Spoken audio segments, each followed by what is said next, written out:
Hello everybody, how are you keeping today?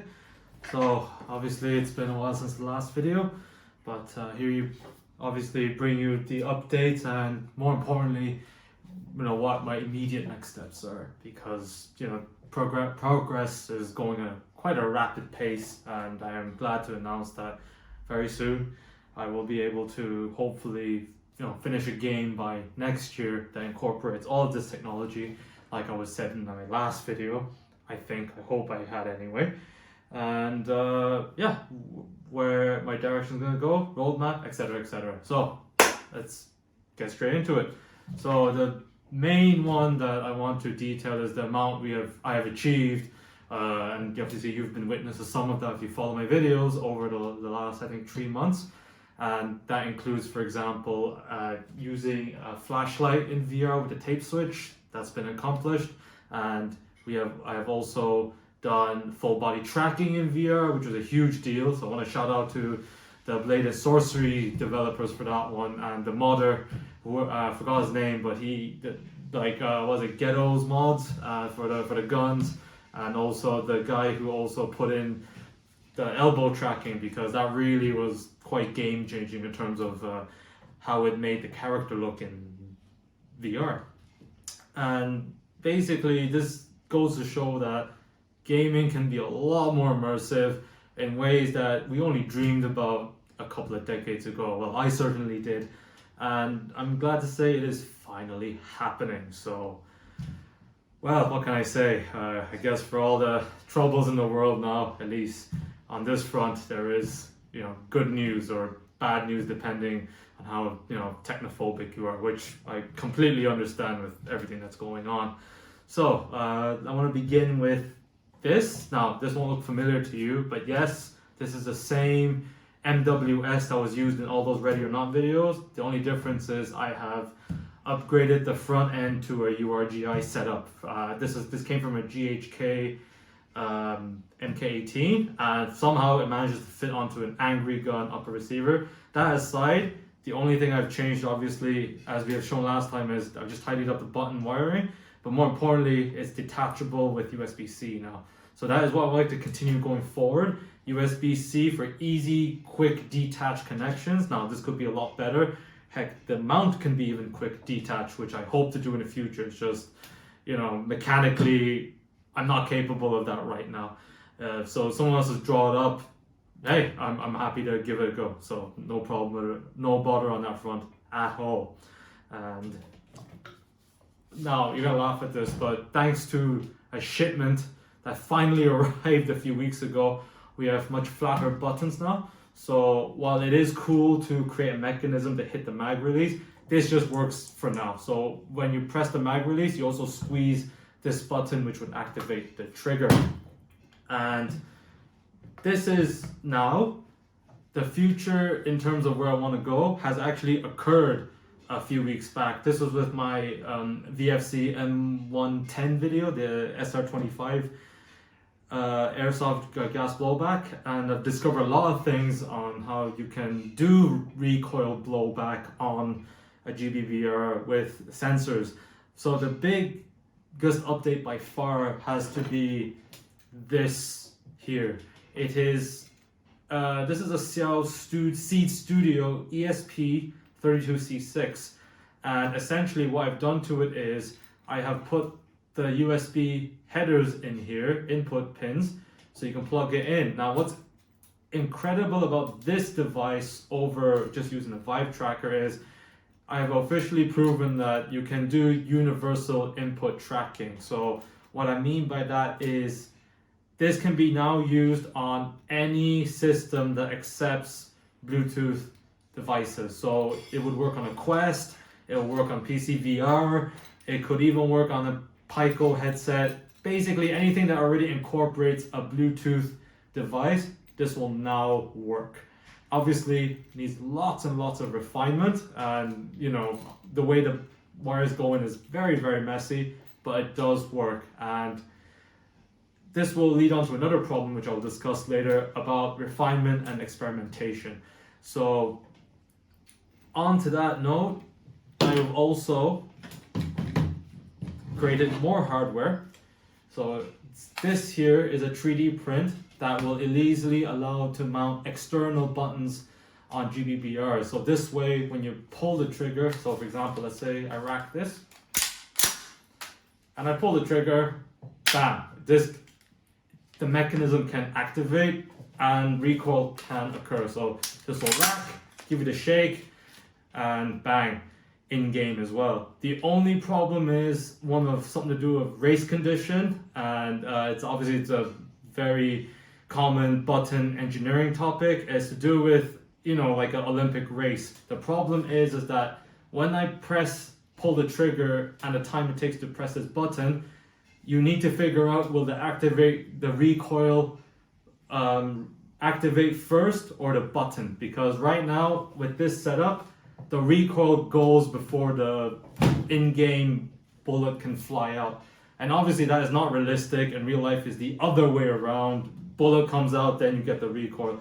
So thanks to YouTuber called, I think his name is, he started as Wireless Dreamer, but he's under this name called Augmented Defense now, so shout out to him. He was the one who suggested I do a ring counter.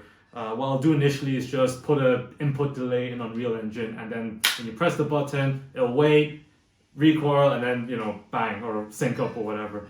So it shouldn't be too hard of a problem to solve. The main issue mainly is to do with tracking, not one of trigger input, because I hate to say it, humans are very, this is to my benefit, are not very lag sensitive. Like, we're not as input latency sensitive as, let's say, other animals. And thankfully to that, a few, you know, 10, 20, 40 milliseconds of delay is not a big deal in the grand scheme of things. So that will be solved soon. But just to give you an update, the plan is to, for now, put buttons on the external of the airsoft devices.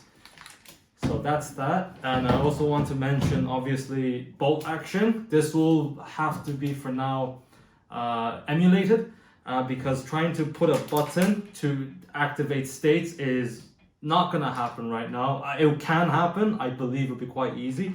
So that will take place later. And obviously, you haven't seen it then, but I've done a lot of pistol transitions, which now officially can work.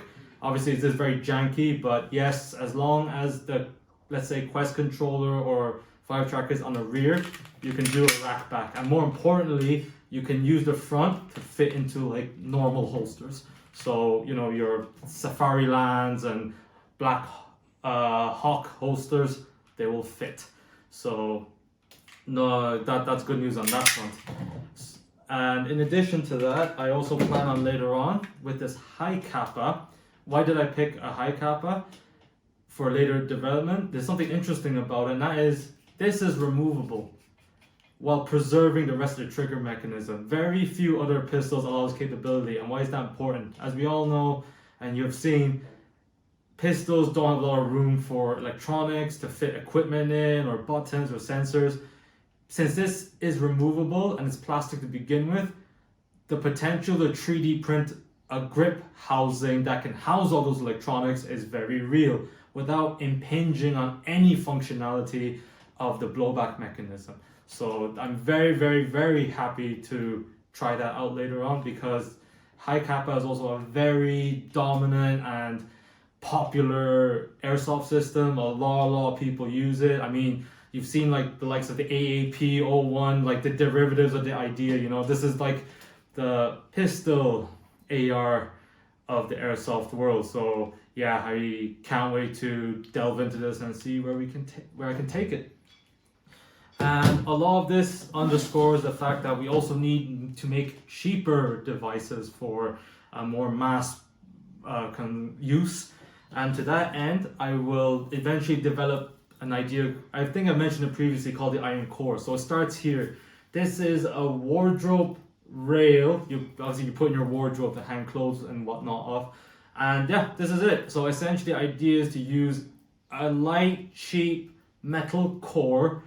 And obviously I'm going to chop it in half, because, you know, like, nobody wants to wield the length of an FN FAL around in their house. You know, you might not have much room. I'm going to chop it to 3/4 or in half. And essentially once that is done, what people don't know is why did they use a wardrobe rail?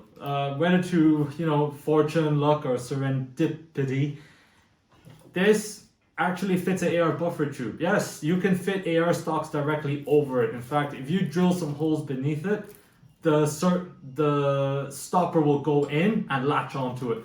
So yeah, this is already a built-in buffer tube. Now obviously you can't fit a recoil system in here, it's too narrow, but it may be possible in the future to attach one. So the plan is I will 3D print a kind of grip mount.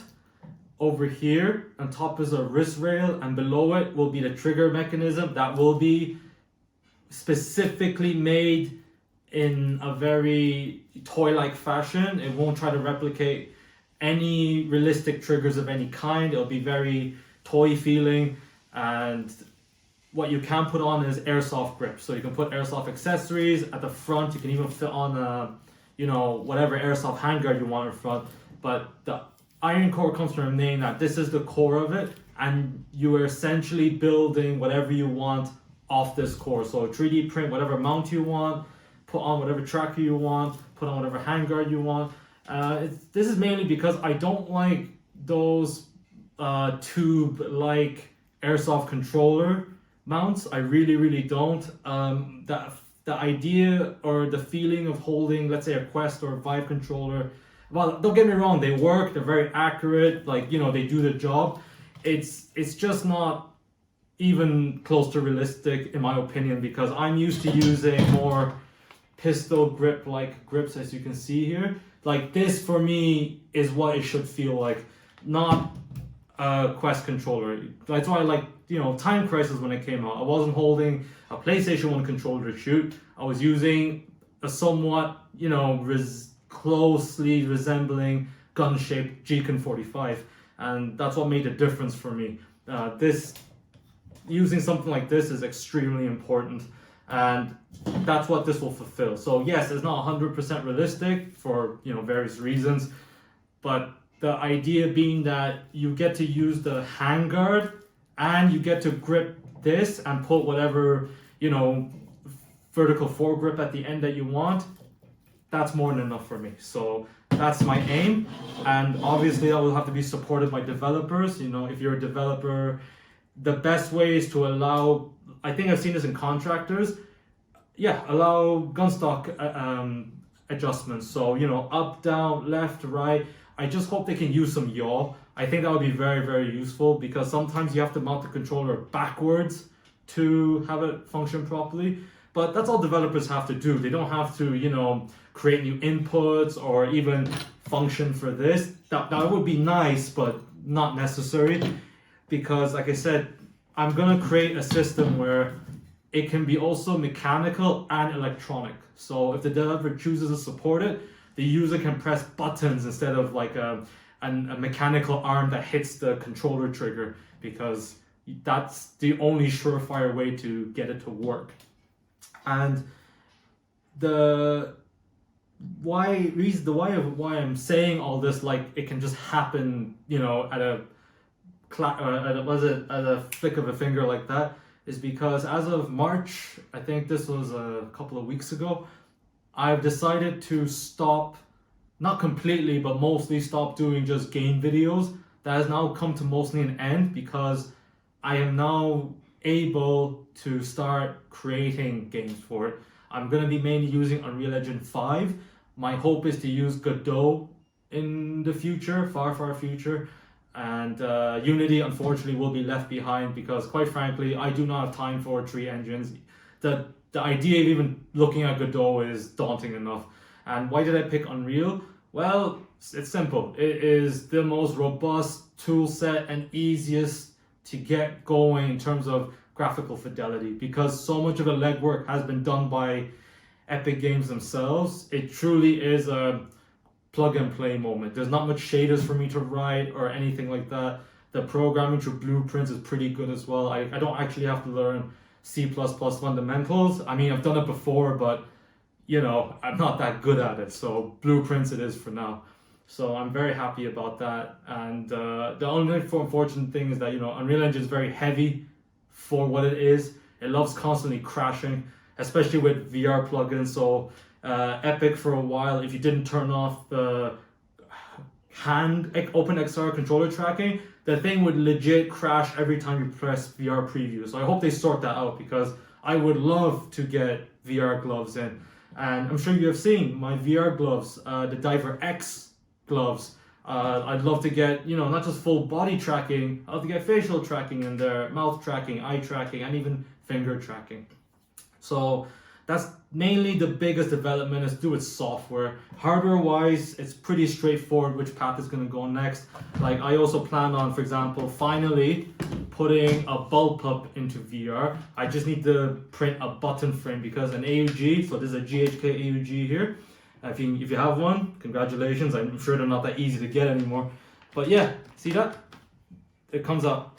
So my plan is to easily 3D print a mount here, which holds a button, and boom, it's wired in and off you go. And I'm excited about this is because for the recoil, so essentially the issue with recoil is where it lands. And after consulting with various, you know, YouTube forums and all that, and I'm ashamed to admit, I did ask, you know, Gemini about this. Yeah, essentially the trick is, and again, credit to those YouTubers and Redditors who actually did offer the real answer, because that's what Gemini was referring to.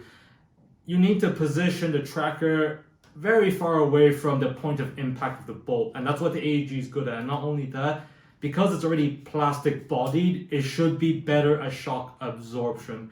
And this has potential to potentially work better. And I hate to admit this, with a Vive tracker, it is genuinely just far too sensitive. So as long as it's connected to an object, it can just detect the most, like, the test is, I could call it a hammer pull test. So if I pull the GBBR trigger, it will move slightly, and that's not good. That means obviously if it recoils, it's going to get even worse. And you've seen that with the M110 demo. First few shots is absolutely fine, but if I kept doing quick repeated follow-up shots, it just loses tracking for a second or two. And again, fair play to, you know, what's his name? His first name is Alan, and, you know, Gabe Newell and his company, Chet Fazilk, and I forgot his name, because he obviously is originated or refined the Lighthouse system. At the time, it was fantastic. I'm sure they did not account for the fact that somebody would want to put this on a very high recoil, high impulse shock device. And yeah, that was unfortunately me, and obviously a couple of other people around the world who have tried to do this. So the future for that is, why this was so important is because I was waiting for the Steam frame to come out. Obviously it hasn't, for reasons that I have to admit is beyond Valve's control. It is not their fault whatsoever. And my plan right now is I'm going to buy a Quest 3 again after selling it. Really should have not done that, because I realized too late was I could have just used Virtual Desktop without any need of Meta software. Only realized that after the fact. So what I've noticed with Quest, at least camera-based tracking, inside-out tracking, is that it recovers shock very quickly. So unlike the Vive trackers that legitimately would lose tracking for a few seconds, Quest trackers tend to bring it back within a second or two at worst. And I think with some shock dampening, we could probably eliminate the issue. Well, from reports, I've also come to my understanding that Quest 3 tracking is far more sensitive than Quest 2. Yes, Quest 3 is better, but Quest 2 tracking rings are just far more robust and can legitimately handle the recoil. So I'll need to see if I can get my hands on those as well. Too bad they won't work on Quest 3 headsets, because that would be the best of both. Because I would like to admit, Quest 3, the pancake lenses and the screen is incredible. They work really well, and I'll be honest, I really miss them. So yeah, no more selling Quest headsets. I'll just keep one in my collection for obviously purposes like this. And why is this important is because with my VR game, this will work on a Quest. So this will work standalone with a handheld PC or through, virtual desktop. Yeah, it is just, in terms of compatibility, is extremely robust. Again, just need to refine it. And what I can tell you right now is I do plan on open sourcing this anyway. I got this key. It's all based on putting a keyboard library in here. That's it. And that's what I've noticed. A lot of VR headsets, even the standalone ones, do accept Bluetooth keyboards. So you're gonna laugh at this, but you're essentially using a keyboard to do all your VR inputs. So grabbing and trigger pulls, mag releases, and that's because I'm using this plugin called VR Weapons Kit. It's on Fab. Excellent, by the way, and it's reaching its limitations of what I can use it for, because that thing was obviously meant for, controllers, not these devices. So I will have to eventually, customize it to an extreme extent, or even completely branch off and make my own one.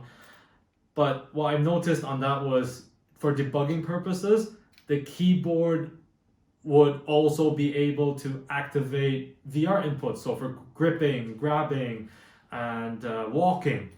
And that's what, I'll be honest with you, once I saw he already programmed that in, the need to use other games, like, pre-made games, UEVR mod games, really fell off a cliff. And that's mainly because I love being creative. I get to be creative here, but more importantly, I enjoy that flexibility, as in I can just make it happen. I don't have to depend on someone else. Everything is under my control and, my purview, and I can do as I wish. And I'll be honest with you, that is way more fun to me. So yes, keep an eye out for this. Essentially, all developers have to do, if they want to go the more input free route, is just incorporate a keyboard. So if Contractor, for example, allowed the R key to reload, or the spacebar to jump, or let's say the mouse left key to press fire in game, that's it. This would work. That's all there is to it. And then I understand that VR Input Emulator was kind of stopped, not intentionally, but a lot of it was doing, a lot of people were using it to like cheat in games, like they could do rapid fire triggers on semi-auto and stuff like that. And I feel like if they're still worried about that, that's perfectly fine, because once you open things up to keyboard input, anything like that can happen. But I would say is, if you can allow at least keyboard input for single player games or offline bot matches, that would be great, because after all, at that point, you're just really cheating yourself. And if you find that fun, well, happy days. Yeah, I have no idea what goes on in that kind of mind, but yeah, good for you. But leave the fun for the rest of us. So yeah, for single player games, using a keyboard and mouse is perfectly fine. Again, not to actually use mouse and keyboard, but to allow the possibility of custom open created boards like this that can emulate input any way possible. Because at the end of the day, VR is not doing that great. Now it's doing great for me, but I'm in a completely different mindset and situation altogether. But I feel like at least allowing the use of more creative ways to play, in the future, we're talking even like lightsabers like this. So I'm sure there's games that could do that. See where it goes. And on to my final section, which is to do with the future, the roadmap of all this. So what I identified recently was my time will be split into doing two things.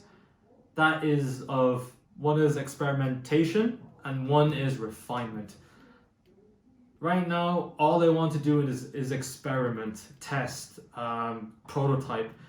Mainly because I genuinely find that more fun. I love learning and discovering new things, and prototyping really scratches that itch. You know what I mean? Like not with your hand, but like using a really good electrically powered back scratcher. Like one you use for, I'd say, gorillas or elephants. It really does that well, and I intend on continuing that. So whatever game ideas to finish, it's gonna be put in the back burner. Obviously, I'll gather those ideas. But right now, everything's through experimentation. So what am I going to prototype next?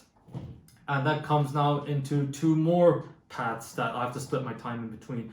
So one is completely do with software development. So right now, I can't worry about things like UI or, voice acting or even graphics. I'm purely, in terms of software, going to focus on functionality.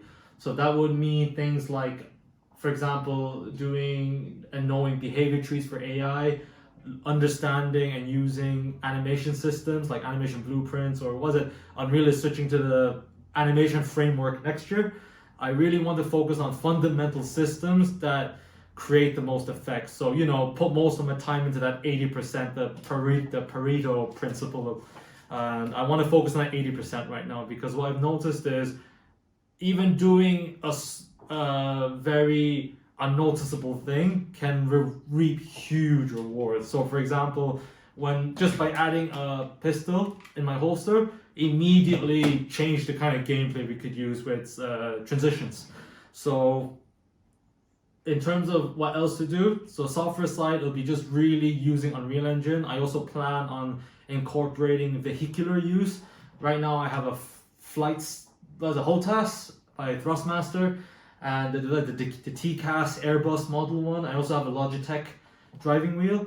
So I'm going to also incorporate driving and flying. So the idea being that you can traverse your environment with your firearm with you and just have a different kind of free roam adventure. So I'm really looking forward to that. In addition, this obviously creates other side foil of it all, which is hardware. So hardware wise, I'm quite happy with where the hardware is. For now, I'm not too pressed about things like reloading, bolt catch, or even pulling the charging handle. Don't get me wrong, I will do it. But right now, the goal is to create more accessible hardware. And mainly due to the fact that what I've noticed is, since I'm focusing on purely gaming, artistic intent, not training, and this is very important, I don't have to actually make it that realistic. So my point is that as long as you can pull the trigger, I can give you, let's say, 1,000 or 2,000 rounds of imaginary ammo, and you get to have fun. You don't even have to reload. And just allowing the in-game firearm to shoot already lends you the ability to complete other gameplay systems. Because fundamentally, if this trigger doesn't work, then, well, we might as well be just wasting our time. Like even you watching my videos would be a giant waste of time. There'd be no going forward. So I realized is that things like the bolt catch, selector switch, while nice to have, don't get me wrong, I will get there, it is truly secondary to the ability to pull the trigger and fire and shoot. So that's what, in terms of hardware, is we're going to refine where the trigger is placed, how it fits, into what different kinds of firearms you can put it into. So as you've seen, I've done the G3, the Kalashnikov, thanks to GHK, and the SR25. I plan on just putting it into other guns. So, you've seen me do M249. I like to pull in my, Ares L96 AWP, or I think they call it the AW338. And because the truth is, once you put it in a rifle like this, you kind of done it all. The rest is just fit and finish. It's not that complicated. And thankfully, most firearms are mainly rifle based if you're playing a game, and they look like this. They're not bullpups. They are magazine, grip, handguard, and they're all in very similar positions. And obviously this is not favorable or interesting or cool if you're, let's say, Jonathan Ferguson from Royal Armies or Ian McCollum from his channel. For me, it's useful in the sense that all guns are kind of becoming the same.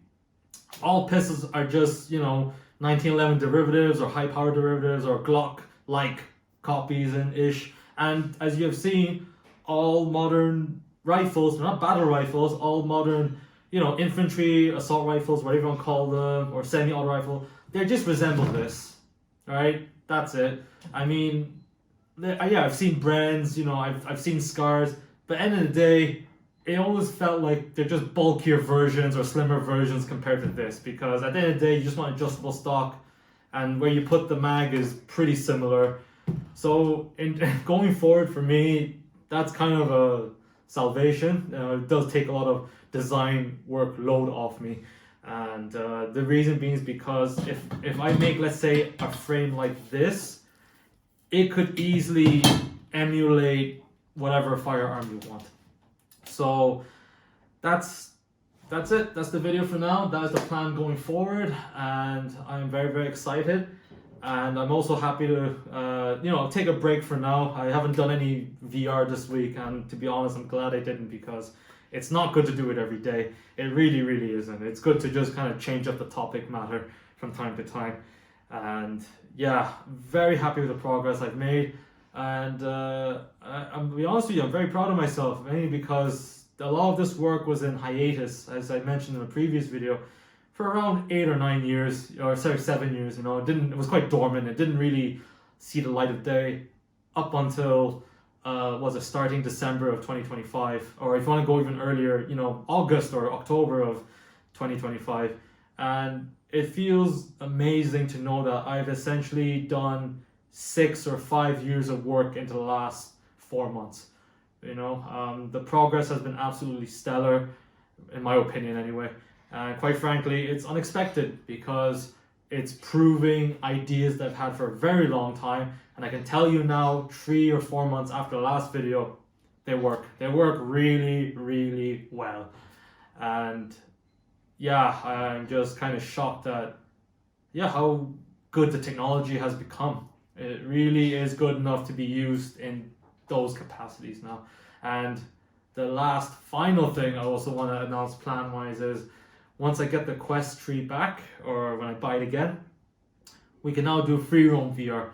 So yes, this means we can, with this input module and a Quest controller mount, we can now bring recoiled VR to basically anywhere. So if you have like a large hall space or a large outdoor, now again, don't use it outdoors, please use it where it's safe. This is very important.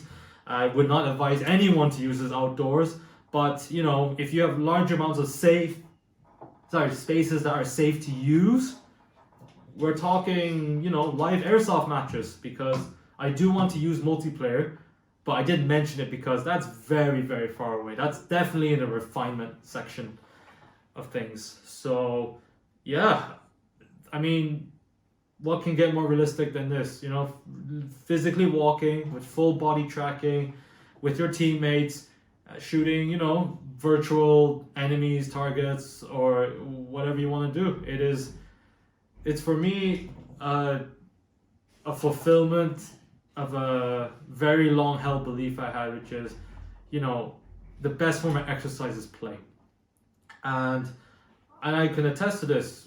When you're playing, or you're doing, chasing or hide and seek, or a variant of a game we used to call like IRA or Sardines, I'll let you figure out the name yourselves.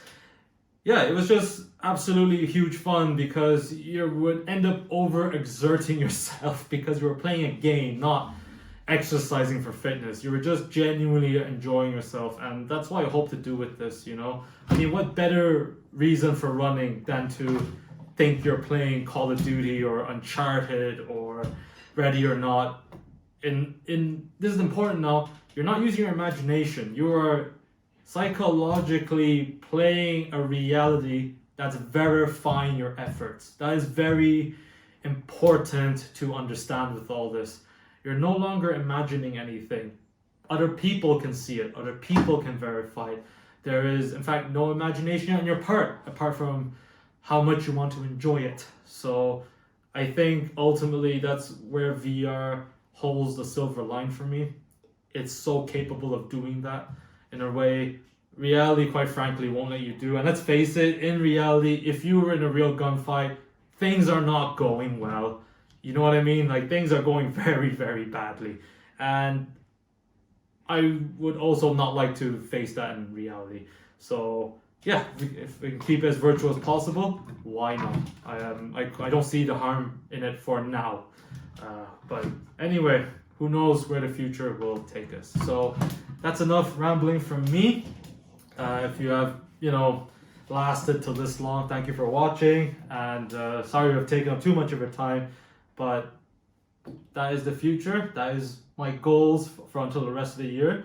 So long story short is, nothing will be completed but more things will be tried out, more things will be prototyped, more things will be explored, and we will hopefully see good results that come fruit from that. So I would like to finally end on by saying have a lovely weekend, and if you celebrate it, have a happy Easter, and just hey, it's the weekend. Don't even do housework. Just chill back, relax, drink or eat whatever you want, and if you can anyway, and take life one day at a time, and enjoy every moment that second gives you. So thank you for watching, and goodbye.